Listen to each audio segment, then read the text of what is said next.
Bien amigos, estamos ahora con Reinaldo Trinidad, director de Agronoticias. Muy buenas noches, Reinaldo. Buenas noches, Ricardo. Buenas noches, compatriotas de la Macro Región Sur. Bueno, Reinaldo, tus primeras impresiones con relación al mensaje del Premier Salomón Lerner. Bueno, creo que en términos generales, en cuanto a las políticas transversales, multisectoriales o de carácter nacional, la nota es aprobatoria. El problema es la política agraria. Antes que emitas deficitaria. Antes que emitas su opinión, te pediría por favor que visualicemos lo que dijo el Premier con respecto al sector agrario. Vamos con las imágenes. La política agraria estará orientada a reducir las brechas de competitividad del agro peruano bajo un enfoque de desarrollo sostenible. En virtud de lo anterior, la visión de largo plazo del sector agrario es Perú, país líder en la producción agraria en el área del Pacífico de América del Sur, en base a un desarrollo sostenible e inclusivo. Nuestra meta es incrementar la inclusión productiva al mercado de un 40% de productores campesinos que viven hoy con estrategias de subsistencia, el crecimiento anual del PBI agropecuario del 5%, el aumento anual de las agroexportaciones en el orden del 20% y la duplicación del financiamiento formal para la producción agraria, cuyo nivel debe alcanzar los 3.800 millones. Para apoyar estas políticas, fortaleceremos el agrobanco. En el quinquenio se dará curso a esperados proyectos de irrigación para aproximadamente 180.000 hectáreas, cuyo valor de exportación se estima alcanzar 18.000 millones de dólares una vez culminado el total de estos proyectos. En el norte, el Alto Piura, con 181 millones de dólares para irrigar 31.000 hectáreas y crear 62.000 puestos de trabajo. En Chavimochic, 3 etapas fase 1, se invertirán 500 millones de dólares para 57.000 hectáreas y la creación de 114.000 puestos de trabajo. En Puyango, Tumbes, se invertirá 86 millones de soles para irrigar 19.000 hectáreas y crear 39.000 empleos. El proyecto de irrigación de la margen derecha del río Tumbes, que ya figura en el presupuesto del 2011, será implementado.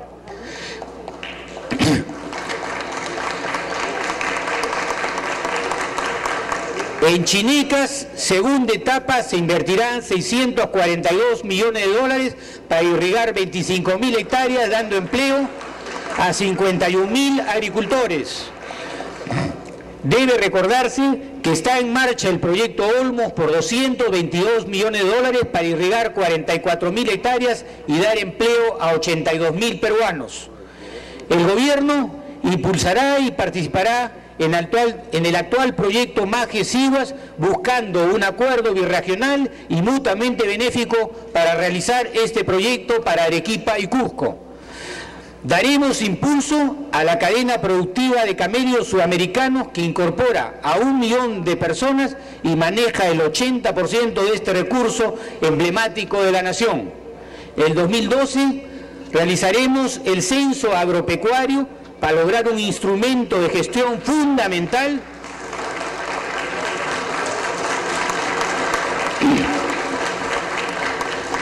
para elevar la productividad y promover la asistencia de este sector. Bien, Reinaldo, cuando el Premier habla de reducir la brecha de competitividad, me imagino yo que se refiere a hacer el agro productivo en las zonas, sobre todo andinas, ¿no? Porque en su discurso, en la parte del agro, habla de 180.000 hectáreas y casi todas ubicadas, o todas, mejor dicho, ubicadas en la costa. Bueno, es mi primera impresión. Claro, exactamente.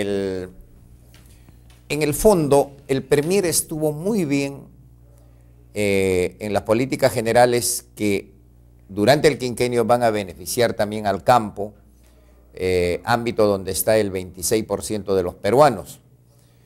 Pero en cuanto a política agraria, parece que mientras otros ministerios o ministros proporcionaron muy buenos insumos, parece que agricultura se quedó corta.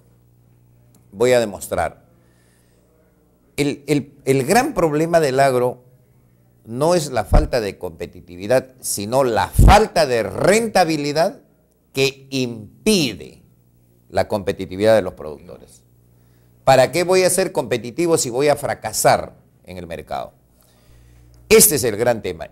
Y al Premier, que necesariamente no tiene que saberlo porque no es hombre de campo, se le debería haber explicado que la expectativa fundamental del agro peruano frente a este gobierno es que éste debe crear las condiciones necesarias para rentabilizar a la producción agraria. ¿Y qué es lo que debe hacer para ello?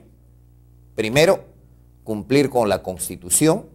Segundo, con sus compromisos electorales. Y tercero, con los compromisos firmados con Conveagro y la Junta Nacional de Usuarios de los Distritos de Riego del Perú. En cuanto a la Constitución, el artículo 88 de la Constitución, hay que repetirlo una vez más, sí, dice: el Estado apoya preferentemente al desarrollo agrario. Sin embargo, al sector que representa el 26% de la población, 36% de la población económicamente activa y 70% de los alimentos que consumimos todos los peruanos, el Estado le asigna solo el 2% del presupuesto nacional en los 3 niveles de gobierno. Esto no guarda ninguna equidad con las cifras que antes he mencionado. Y con un agravante, el 85% de ese presupuesto se queda en la ciudad para pago de personal y gastos generales. Entonces, a lo que llega al campo es una miseria. Segundo, el artículo 63 de la Constitución dice que el Estado debe defender a la economía nacional frente al proteccionismo externo, como son las importaciones agrarias o subsidiadas o subvaluadas en el exterior, que quitan deslealmente mercado y rentabilidad a la producción agraria nacional. El caso más reciente es el caso del algodón. Los algodoneros han estado a punto de hacerle un paro al actual ministro de Agricultura, porque la competencia desleal de la fibra subsidiada que viene de Estados Unidos y los hilados subvaluados que vienen de la India quitan mercado a la producción algodonera. De esos temas no se ha referido. En absoluto. Y mucho más grave es que nadie le haya informado al Premier, o el Premier no haya querido decir que hay 5 leyes que disponen la compra directa, obligatoria y descentralizada de alimentos exclusivamente nacionales por el Estado. Esto significaría inyectar más o menos entre 700 a 800 millones de dólares por año al agro y a la pesca. Tampoco ha aludido nada. Entonces, ¿para qué van a ser competitivos los productores si no tienen rentabilidad? No tiene sentido. No hay incentivo para lograr la eficiencia deseable. De modo que en el plano general, repito, es positivo, pero en el plano agrario, por decirlo concesivamente, la exposición ha sido deficitaria. Mi percepción, Reinaldo, yo no soy un experto en el tema agropecuario, ni mucho menos, es que el tema no es una prioridad en la agenda del Premier. Yo no diría que sea yo creo que sí es prioridad dentro del gobierno, lo que algo está fallando en el Ministerio de Agricultura. Vamos a unos cortes y seguimos comentando.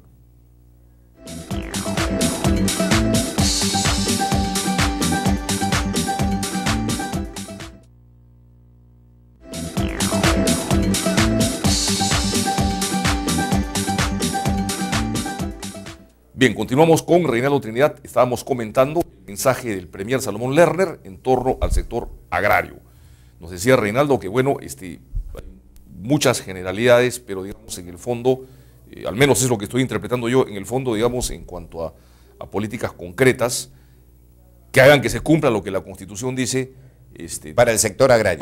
Para el sector agrario todavía hay mucho pan por rebanar. No, casi no hay nada, no se ha dicho nada. Bueno, se ha hablado de que se va a incluir según las estadísticas que dejó el gobierno, la pobreza rural es más o menos 40%, lo cual me parece falso, es mucho más. Entonces dice, el premier ha dicho, vamos a incluir a estos pobres, vamos a integrarlos al mercado. Pero digo, señor, ¿qué cosas le van a dar? ¿Cómo van a incluir al mercado si si ese mercado les niega rentabilidad? Entonces, incluso en el Ministerio de Agricultura dice, con agro rural vamos a hacer la revolución productiva. Ese no es el problema. La revolución productiva se puede venir sola si existe el incentivo de un precio justo. Y el ministro de Agricultura mismo, el ingeniero Miguel Cayó, lo sabe. Él es un eficiente ganadero lechero en Lima y, sin embargo, antes de asumir el cargo, permanentemente estaba reclamando por el precio injusto de la leche. Por supuesto, él ha sido un defensor toda la vida de eso. Presidente de Agalep. Como productor pequeño o mediano lechero que es, ¿no? Exacto. Entonces, para ser coherente con esa posición, en su condición de ministro, lo que debería haber planteado es crear el contexto que permita rentabilizar al agro. Ojalá, yo no pierdo todavía las esperanzas de que esto se dé. Mañana hay una reunión de la Convención Nacional, de la dirigencia de la Convención Nacional del Agro Peruano, Conveagro, con el ministro Cayó al mediodía. Ahí se tratará este tema, porque si no se crea ese contexto favorable para rentabilizar al agro, se corre el riesgo de perder un año climáticamente muy promisor. El intenso frío que estamos padeciendo en la costa y particularmente en Lima, para los observadores es un buen indicador, es indicador de un buen año agrícola.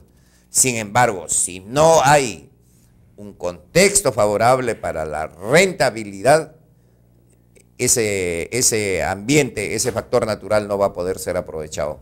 El ministro conoce perfectamente el problema y conoce perfectamente las propuestas de Conveagro. Entonces, o dos cosas, o el ministro no propuso lo que debería proponer, o el gobierno decidió posponer al agro contra lo que dice la Constitución y contra lo que prometió en la campaña electoral. Y yo descarto esta última posibilidad porque el presidente Humala y lo que ha dicho ahora el premier mismo indican que hay una voluntad de un reencuentro del Estado con el Perú rural. Dice, dentro de los 4 horizontes que me destacó el premier Lerner, dice que el cuarto, textualmente, dice, el cuarto es reencuentro histórico con el Perú rural. En las zonas andinas de nuestro país se concentran los mayores porcentajes de pobreza y pobreza extrema. Ha llegado la hora de mirar nuestro crecimiento desde abajo y desde adentro, impulsando la articulación de nuestros mercados locales a la dinámica de los sectores modernos y competitivos. No será una tarea fácil. Eso está bien, pero repito, nada de esto va a ser posible si no se le da una rentabilidad justa a la producción eficiente. Los ineficientes, bueno, si son ineficientes por causas que conciernan el Estado, para eso están los programas sociales. Pero si ellos no obtienen rentabilidad por culpa de la política del Estado, eso tiene que corregirse. Por ejemplo, para conocimiento del público, por decirte, una medida concreta, digamos, en un par de departamentos pobres del Perú, digamos, Huancavelica y Apurímac, vamos a decir, en el sector rural, ¿qué hubieras tú esperado del gobierno? El caso de Puno, donde el Partido Nacionalista en las 2 vueltas electorales obtuvo victorias contundentes. Puno es la capital ganadera del Perú, tiene un extraordinario potencial para esta actividad, conjugando camélidos sudamericanos, vacunos y ovinos. Habló de camélidos sudamericanos, dicho sea en forma general, Salomón. Sí, dijo que involucraba una actividad a 1 millón de personas. A 1 millón de personas. Bueno. Pero la cuestión es muy simple, no me prometas el futuro, dámelo inmediato. Claro. Cito un ejemplo que vale la pena recordar. Desde 1997, el precio de la fibra de alpaca, o los precios de la fibra de alpaca eran 2, 17 y 27 soles por libra, según razas. En ese año, una concertación del oligopolio industrial tiró los precios abajo, hasta la miseria de 3 soles en Ayacucho. Y ya no, desde entonces no reconoce las diferencias entre las 2 razas de alpaca, que son Huacaya y Suri. Pero los precios en este momento siguen en el sótano. Fluctúan entre 7, 8, 9 soles. El factor fundamental es hacer justicia a los productores camélidos. Nuestro país produce el 70% de la fibra de alpaca en el mundo. Los industriales tienen contratos con procesadores externos de esta fibra única. No hay ninguna razón para que hagan lo que han hecho. Y el Estado lo que tiene que es defenderles el precio a esos ganaderos que están entre los más pobres del Perú y sin embargo crían al camélido símbolo de nuestra patria, que es la vicuña, y crían a la alpaca, que es la crianza bandera del Perú. Y sin embargo reciben esos míseros precios. Igual ocurre con la fibra de vicuña. El precio histórico de la fibra de vicuña es de 530 soles por libra. Un intermediario astuto ha manipulado de tal manera el negocio que ha tirado el precio a 330, $200 menos. ¿Qué ha hecho frente a eso el Estado? Nada estructural. El gobierno anterior fue maquillando el asunto y este gobierno se supone que debería entrar a transformar, y por eso mismo, si tú me dices el caso de Puno, yo le apuesto al 90% por la ganadería, con base en la instalación de pastos, con tecnificación del riego, la tecnificación del manejo de los hatos, el mejoramiento genético de estos, y todo ello con la organización de los productores para que desarrollen la transformación y la comercialización. Y ese tipo de ejemplos podrían repetirse en otros departamentos seguramente. Sin duda, acá hemos hablado en algún momento que el gobierno lo que debería comenzar es por atacar el problema de la comercialización, porque el negocio del agro no es tanto producir, sino comercializar. Y para comercializar lo mínimo que se necesita, por un lado, es organización de los productores y por otro lado, infraestructura que comienza por los centros de acopio en los centros de producción. Muchas gracias, Reinaldo. Nosotros, como siempre, estaremos apoyando este importante y fundamental sector del país. Lo hemos hecho con el tema de la energía y el gas. Creemos que el anuncio del Premier encierra mucho de lo que hemos defendido. No estamos conformes con lo que está pasando en el agro. Estamos conformes con lo general, con la política general, que tiene varias implicancias positivas para el campo, pero hay un déficit en la política agraria. Renovamos nuestro compromiso entonces de colaboración con este sector. Muchas gracias, Reinaldo. Amigos, regresamos en breve. Esto es Hora 8.